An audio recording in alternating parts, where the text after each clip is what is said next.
Good afternoon. This is Brian Shannon from Alpha Trends Blogspot. Today is Sunday, July 30th, 2006. I've got the S&P 500, the spiders, SPY, up here on the screen right now. And let's go ahead and take a look at what we've got ahead potentially for the new week coming up here. The market, as measured here by the S&P, has come up to where there's potentially going to be a little bit of resistance near this 128 level. The market did experience a very nice rally last week, and it did so, pretty much almost every day it was up, it looks like it, except for Thursday. So I think the market's probably a little extended short term here. Doesn't mean it can't break out and continue higher, but we have to definitely keep that in mind. As far as the Nasdaq 100, looking at the Qs in here, that's also up to an area where there ought to be a little bit of resistance based on this prior support back here in early June. Now, looking at a weekly time frame, I observed this yesterday that the 38 level is really the bigger number of potential resistance. So we might still have some upside left in this market. I think a lot of people are looking to, for new shorts and where to get short on this rally. So again, the market likes to confuse the majority of people. So let's just see what the market gives us and continue to treat it as a stock picker's market. We continue to have a heavy calendar as far as the earnings releases go this week. So you're going to have to be very careful about when the companies that you're trading report earnings. Be sure to check the companies that I'm about to mention here because I have not checked when they're due to report earnings.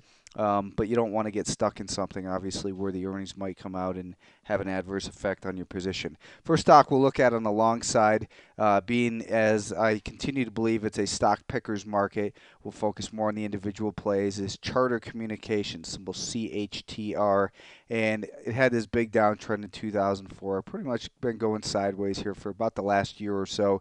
We've been starting to see some volume as the stock ticks higher. And I think that this next move might be one that's that we could play here. So here's how I want to look at this stock charter, CHTR. The stock traded up to and closed at $1.31 on Friday. What I'd like to do is to buy the stock on a pullback at $1.28. So I'll be bidding for it at $1.28. The stock is plenty liquid, trades about 6 million shares a day. Then I'm going to put my stop at about 123, which is just below this little area here. So risk about a nickel for it. And I think that my target is going to be right up around $1.45 to start out. This old high is 144. I think you can make it up past that. But $1.45. If you can get above that $1.45, the stock could have some further room, perhaps even as high as $1.60 or so. So maybe you want to take a partial profits at $1.45 if it can get up to that level, obviously. Next stock we'll look at is called Medicines Company, symbol MDCO, Mary, David, Charlie, Oscar. Looking at a weekly time frame, we've got this prior year high right over here, which is about $23 a share. But I think that this bigger level looms here on the weekly time frame, which is up near about I'm sorry, the year high is about 22, but this high near about 23.50 looks like a pretty attainable target for the stock. Here's how I'd like to play this one. I'd like to see the stock get above this high from Friday. This high was 21.21, so I'd like to buy it at 22.22 to 21.25, let's say. I don't want to chase it up, any higher than that. Stop initially will go below this low here, so we put our stop at $20.83, and I think our initial target is 22. But just like the last stock charter we looked at, I think there's a bigger play based on the weekly time frame up towards about the $23.50 level. Symbol there again is MDCO, Mary, David, Charlie, Oscar. JCOM, this is J2 Global Communications.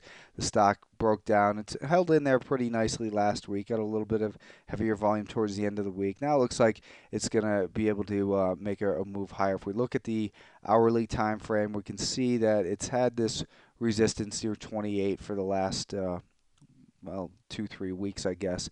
And I think that an attainable target would be up near this area where the stock gapped down in here. So our target will start out backwards. We'll just call this 29. This is 29.5. So that'll become our target, which is also, so we've got the 20-day moving average at 29. So let's say 29 to 29.50 as a target for JCOM. And the way I'd like to buy this one would be just to get above this high right here. Now, not necessarily take out the day's high from Friday, but above this high here. So I'd like to buy it above $27.70 right here.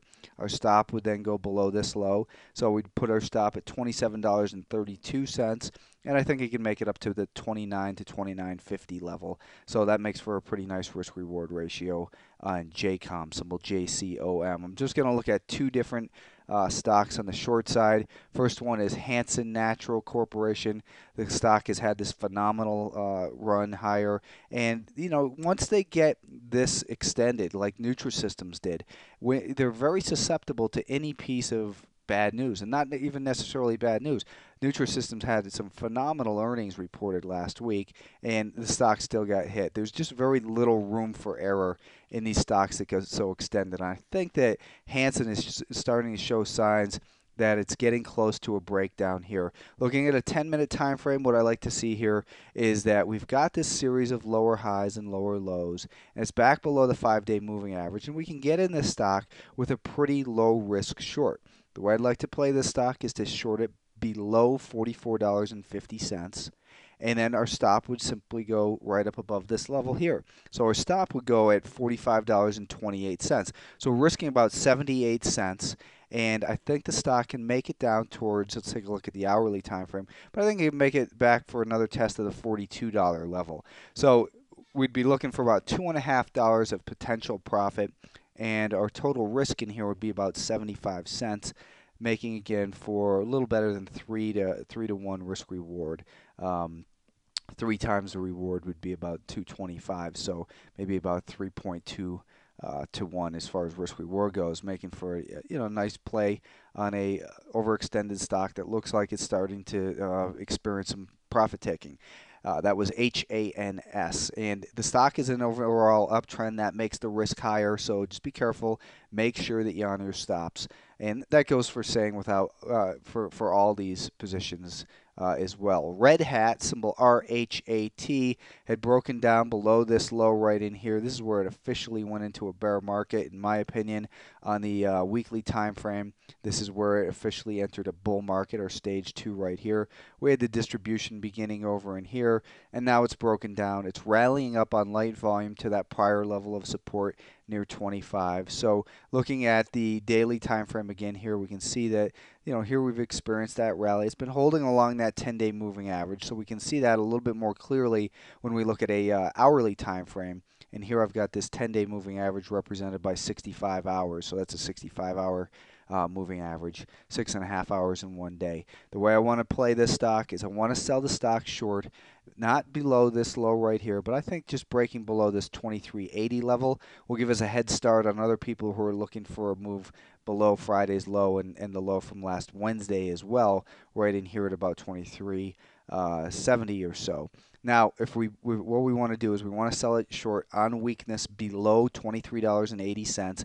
Your maximum risk is going to be probably around $24.15. So, in other words, about 35 cents. The risk no more than 35 cents on this trade. And as far as a downside target goes, I think we're looking for at least a move down towards about $22 a share. So, about $1.80 of potential profit for a risk of about 35 cents. Let's see what the market can give us. I was out all last week, so I wanted to take it slow getting back into it for Monday. So those are the only 5 stocks that I'm going to look at, and I will be back tomorrow as well after the market close, and perhaps during the day if I see something worth mentioning as well. So be sure to check back at my blog, alphatrendsblogspot.com. Thanks for your time, and best of luck trading this week.